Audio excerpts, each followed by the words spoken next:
Welcome back, and you should be very proud of yourself right now.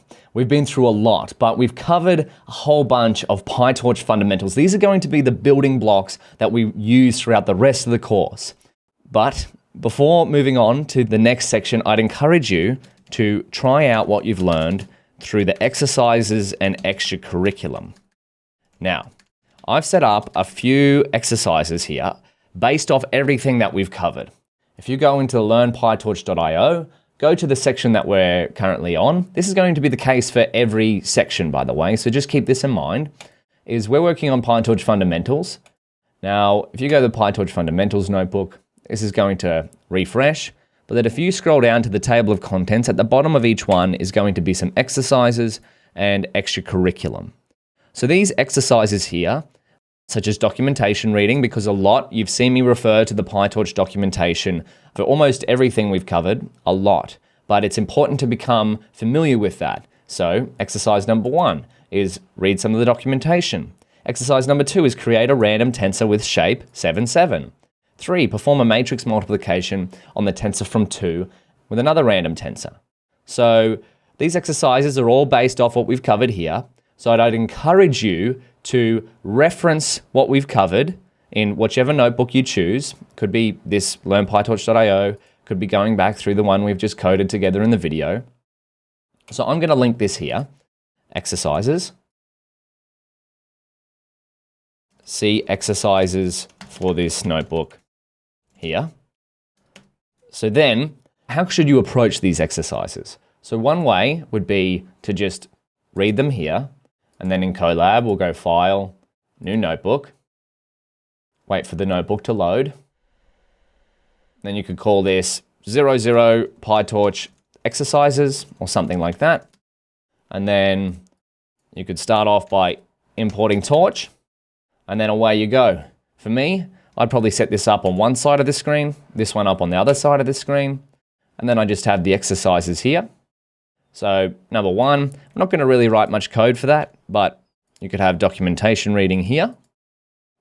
And then, so this encourages you to read through torch.tensor and go through there for 10 minutes or so. And then for the other ones, we've got create a random tensor with shape 7, 7. So we can just comment that out. So torch, rand, 7, 7. And there we go.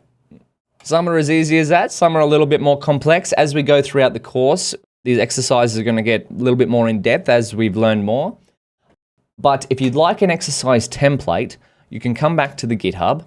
This is the home for all of the course materials. You can go into extras and then exercises. I've created templates for each of the exercises. So PyTorch fundamentals exercises. If you open this up, this is a template for all of the exercises. So you see there, create a random tensor with shape 7, 7. These are all just headings. And if you'd like to open this in Colab and work on it, how can you do that?